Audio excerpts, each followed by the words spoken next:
Hi friends, అంతా ఎలా ఉన్నారు? బాగున్నారా ఫ్రెండ్స్? అంతా బాగుండాలి, అందులో నేను ఉండాలి. మీరా మా ఫ్రెండ్స్. ఏంటంటే నేను చెప్పేది, మనము నవ్వే ఫ్రెండ్షిప్ చేయాలంటే నవ్వుతూ ఫ్రెండ్షిప్ అవుతాం. విడిపోయేటప్పుడు బాధతో విడిపోతాం. కానీ ఈ రెండు జరుగుతున్నాయి ఎందుకో తెలుసా? డబ్బు మన మధ్యలో వస్తుంది. డబ్బు అది విడగొడుతుంది, చెడగొడుతుంది, దగ్గర చేస్తుంది. మూడు రకాలుగా చేస్తుంది. ఆ డబ్బు ఎప్పుడు మనకి శాశ్వతం కాదు ఫ్రెండ్స్. అంతరాత్మ మనకి ఫ్రెండ్షిప్. మనం ఎక్కడున్నా ఒక్క ఫ్రెండ్ ఉంది అని గర్వంగా ఫీల్ అవుతాం. అదే ఫ్రెండ్షిప్ అంటే.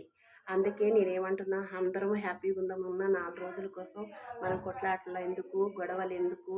అందరం మంచిగా ఉండాలి. మంచిగా నువ్వేం పని చేసుకుంటున్నావు ఆ పని చేసుకోవాలి, నేనేం పని చేసుకుంటున్నా ఆ పని చేసుకోవాలి. ఎవరి కష్టం వాళ్ళు చేసుకొని బ్రతికితే చాలు. ఒకరి గురించి ఒకరు అనుకోవద్దు, అవన్నీ ఇవన్నీ తెప్పుకోవద్దు, చుట్టుపట్టు మాటలు ఆడుకోవద్దు. అందరం సంతోషంగా ఉందాం, సంతోషంగా వెళ్ళిపోదాం. ఎప్పటికైనా ఎవరు ఎలా వెళ్ళిపోతున్నామో మనకే తెలియదు. మన మన పుట్టుకు మనకే తెలియదు, మన సాగు రాత కూడా మనకే తెలియదు. ఉన్న 4 రోజులైనా సంతోషంగా హ్యాపీగా పోదాం. Okay, thanks friends. నా లైక్ కొట్టండి నచ్చితే.